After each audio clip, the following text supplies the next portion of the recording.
जब बूढ़ी सुसैन को जवानी के दिन याद आए तो उसने सीधा एक कॉलेज के छोरे को घर बुला लिया।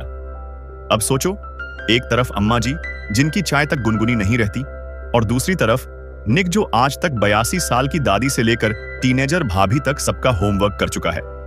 लेकिन इस बार मामला सिर्फ मस्ती का नहीं, इमोशंस का है, और एक ऐसा राज है जो कहानी के आखिर में निकलेगा, जिससे पलंग तो क्या आपका भी दिमाग हिल जाएगा। कहानी की शुरुआत में हम सुसैन नाम की एक बूढ़ी औरत को देखते हैं जो किसी के आने का वेट कर रही थी, और सुसैन थोड़ी घबराई हुई भी लग रही थी क्योंकि वह बार बार अपने आप को आईने में देख रही थी, और साथ ही सुसैन एक पैक भी मार लेती है। दूसरी तरफ हम निक नाम के जवान लड़के को देखते हैं जो एक कॉलेज स्टूडेंट है, और साथ ही निक पैसे लेकर लड़कियों को खुश करने का काम भी करता है। इसके बाद निक पहुंचता है सुसैन के पास। दरअसल सुसैन ने अपने मजे के लिए आज निक को बुक किया था। निक जैसे ही सुसैन से मिलता है, सबसे पहले निक सुसैन को एक हल्की सी पप्पी देता है ताकि बूढ़ी सुसैन को निक से शर्म ना आए। काम शुरू करने से पहले माहौल थोड़ा हल्का हो जाए, इसलिए निक दोनों के लिए एक एक पैक भी बनाता है। इसके बाद निक सुसैन के साथ बैठकर बातें करने लगता है, जिसमें सुसैन निक से उसके काम के बारे में पूछती है। निक बताता है कि मैं हर तरह के लोगों से मिल चुका हूं और उनके साथ तरह तरह के मजे भी कर चुका। इसके बाद निक सुसैन से उसकी कल्पनाओं के बारे में पूछता है ताकि निक सुसैन को उसी तरीके से खुश कर सके जैसा वह चाहती है। निक की बात सुनकर सुसैन बताती है कि कुछ सालों पहले मेरे पति की मौत हो गई और वह चमन बस एक ही तरीके से मुझे हर बार खुश करता था। अब निक को समझ आ गया था कि सुसैन को क्या चाहिए, और तभी निक सुसैन को किस करने की कोशिश करता है। लेकिन सुसैन अभी भी निक के साथ कंफर्टेबल नहीं हुई थी। सुसैन बोलती है कि अब हमें डायरेक्ट शुरू हो जाना चाहिए क्योंकि मुझे इंतजार करना बिल्कुल भी पसंद नहीं है। तो निक बोलता है, हम सब कुछ करेंगे, लेकिन अभी इतनी जल्दी भी क्या है, हमें थोड़ी बहुत और बातें करनी चाहिए। निक सुसैन के बारे में पूछता है तो सुसैन बताती है कि मैं एक प्रोफेसर और एक राइटर हूं और मेरे 2 बड़े बड़े बच्चे भी हैं। बहुत सारी इधर उधर की बातें करने के बाद निक सुसैन को एक प्यारी सी किस देता है और काम शुरू करने के लिए बिस्तर पर लेकर जाता है। सुसैन अभी भी बातें ही कर रही थी क्योंकि सुसैन को अभी भी निक से डर लग रहा था, लेकिन निक से अब और इंतजार नहीं हो रहा था। तभी सुसैन पूछती है कि आखिर तुम कितनी उम्र तक की औरतों के साथ मस्ती कर चुके हो? तो निक बताता है कि मैं अभी तक 82 साल तक की औरतों के साथ मस्ती कर चुका हूं। इसके बाद निक सुसैन का गेम बजाने ही वाला था कि तभी सुसैन डर के मारे बाथरूम में कपड़े चेंज करने भाग जाती है। सुसैन ने आज के लिए एक बहुत ही खास ड्रेस खरीदी थी, लेकिन ड्रेस पहनने में सुसैन बहुत टाइम लगाती है। इधर निक भी अपने कपड़े चेंज करके सुसैन का वेट करने लगता है। कुछ देर बाद सुसैन बाहर आती है और अभी भी सुसैन डरी हुई थी, इसलिए वह निक से बोलती है कि अगर तुम जाना चाहो तो वापस जा सकते हो और तुम्हें दिए हुए पैसे भी मैं वापस नहीं लूंगी। लेकिन निक सुसैन को समझाने की कोशिश करता है क्योंकि अब निक ने सुसैन के साथ मस्ती करने का मन बना लिया था। अब निक पूरी तरह से तैयार था कार्यक्रम शुरू करने के लिए, लेकिन सुसैन फिर से बातें करने लग जाती है और निक से उसके बारे में पूछती है। तो निक बताता है कि मैं एक कॉलेज स्टूडेंट हूं और अपनी मां के साथ रहता हूं, लेकिन मेरी मां को मेरे काम के बारे में कुछ भी नहीं पता है। यह काम करके मैं बस अपने कॉलेज की फीस भरना चाहता हूं। इसके बाद निक सुसैन से उसके आदमी के बारे में पूछता है तो सुसैन बोलती है वह बहुत ही चमन टाइप का आदमी था। रोज रोज एक ही तरीका इस्तेमाल करना है और खाना खाकर सो जाना, और वैसे भी उस चमन को मेरी फिक्र थी ही नहीं, क्योंकि होती तुम्हें बहुत खुश होती और आज तुम्हें ना बुलाती। बातें करते करते अचानक सुसैन रोने लग जाती है और अपने जवानी के दिनों की बातें करने लगती है। लेकिन तभी निक एक किस करता है और आगे का कार्यक्रम शुरू हो जाता है। कुछ दिनों बाद हम सुसैन को देखते हैं और एक बार फिर सुसैन ने निक को अपने घर बुलाया था, क्योंकि पिछली बार निक के साथ सुसैन को अपने जवानी के दिन याद आ गए थे। निक से मिलने के बाद सुसैन निक को एक लिस्ट दिखाती है जिसमें सुसैन ने सारी चीजें लिख रखी थी जो वह निक के साथ करना चाहती थी, जो इसके चमन पति ने आज तक नहीं की थी। अब सुसैन निक के साथ बहुत कंफर्टेबल हो गई थी और सुसैन का डर भी खत्म हो गया था। इसके बाद सुसैन कार्यक्रम शुरू करने के लिए निक के पास जाती है, लेकिन तभी सुसैन का फोन बजने लगता है। जब सुसैन अपना फोन देखती है तो फोन उसकी बेटी ने लगाया था। बात करने के लिए सुसैन बाहर चली जाती है। इधर निक अपने आप को आईने में देखता है तो उसे खुद पर शर्म आ रही थी, लेकिन कॉलेज की फीस भरने के लिए निक को मजबूरी में यह काम करना पड़ रहा था। सुसैन आते ही बताती है कि मेरी बेटी का फोन था और उसकी तबीयत खराब हो गई है।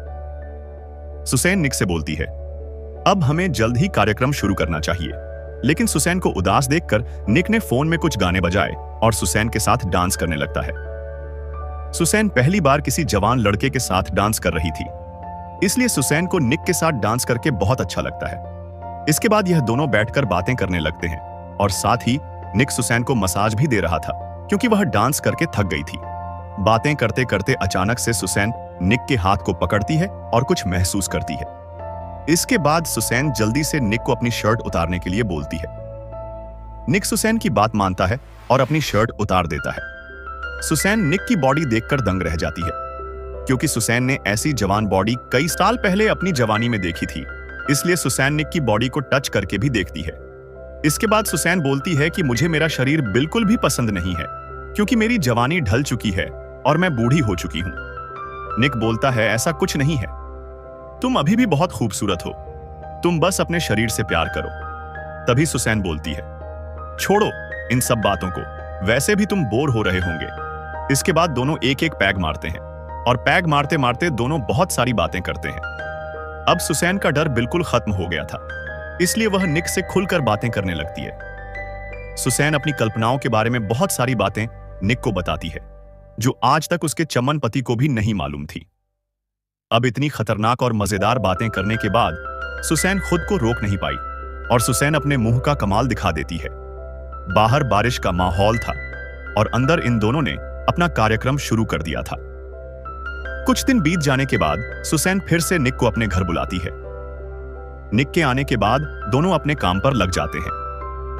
काम पूरा होने के बाद सुसैन निक से बातें करने लगती है, लेकिन अब सुसैन निक से कुछ ज्यादा ही बातें करने लगी थी।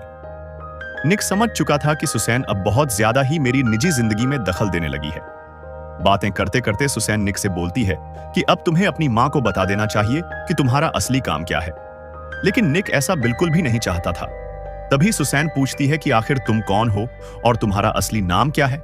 तो निक बोलता है कि तुमने मुझे दोबारा बुलाया, मुझे बहुत अच्छा लगा, लेकिन मैं अपनी निजी जिंदगी के बारे में तुम्हें कुछ नहीं बता सकता हूं। मैं कौन हूं और मेरे अंदर क्या है, यह जानने की कोई जरूरत नहीं है। तभी सुसैन बताती है, मुझे पता है तुम कौन हो और तुम्हारा असली नाम भी, क्योंकि जब मैंने तुम्हें पहली बार बुक किया था तब मैंने तुम्हारे बारे में थोड़ी बहुत छानबीन कर ली थी। सुसैन की बात सुनकर निक को बहुत गुस्सा आता है क्योंकि वह बिल्कुल भी नहीं चाहता था कि कोई भी उसकी निजी जिंदगी में घुसे और उसके बारे में जाने। इसके बाद जल्दी से निक अपने कपड़े पहन लेता है और यहां से जाने से पहले निक सुसैन से बोलता है, आज के बाद तुम मुझे कभी मत बुलाना और मुझे तुम्हारे पैसे भी नहीं चाहिए। सुसैन ऐसा बिल्कुल भी नहीं चाहती थी कि निक गुस्सा हो और वह फिर से निक को अपने पास आने का बोलती है। सुसैन निक को बहुत समझाती है, लेकिन निक सुसैन की एक नहीं सुनता है। तभी निक सुसैन से बोलता है, अगर मैं तुम्हारे स्टूडेंट को बता दूं कि तुम एक जवान लड़के के साथ बिस्तर गर्म करती हो तो तुम्हें कैसा लगेगा। लेकिन सुसैन निक की बात नहीं समझती है, इसलिए निक यहां से निकल जाता है। कुछ देर बाद निक वापस आता है और बोलता है, मुझसे बात मत करो, मैं बस अपना फोन लेने आया हूं। इसके बाद निक अपना फोन ढूंढता है और रूम में रखी चीजों को इधर उधर फेंकने लगता है क्योंकि निक को सुसैन पर बहुत गुस्सा आ रहा था। सुसैन निक को देख रही थी और इसी बीच निक सुसैन से बोलता है कि मेरी मां को मेरे काम से कभी गर्व नहीं होगा, क्योंकि वैसे भी जब मैं 15 साल का था तब मेरी मां ने मुझे ऐसे ही छोड़ दिया था। सुसैन चुपचाप निक की बात सुनती है। इसके बाद निक फिर से अपना फोन ढूंढता है और जल्दी ही उसे अपना फोन मिल जाता है। निक सुसैन के पैसे रिफंड करने का बोलकर यहां से चला जाता है। कुछ दिन बीत जाने के बाद हम सुसैन को एक होटल में देखते हैं जहां पर वह किसी का इंतजार कर रही थी। तभी सुसैन से मिलने निक आता है। दरअसल सुसैन ने निक को बहुत ही कोशिश करके बात करने के लिए बुलाया था। सबसे पहले तो सुसैन निक से अपने बर्ताव के लिए माफी मांगती है और बोलती है कि पिछले महीने तुम्हारे साथ मुझे बहुत मजा आया, जो मेरे पति के साथ कभी नहीं आया था। अब निक भी पुरानी बातों को भूल जाता है और सुसैन से अच्छे से बातें करने लगता है। बातें करते करते यह दोनों उसी होटल के रूम जाते हैं और निक सुसैन को खुश कर देता है। लेकिन इस बार निक सुसैन से कोई पैसे नहीं लेता है, क्योंकि इस बार निक ने एक प्रेमी की तरह सुसैन के साथ मस्ती की थी। और इसी के साथ यह मूवी यहीं पर खत्म हो जाती है।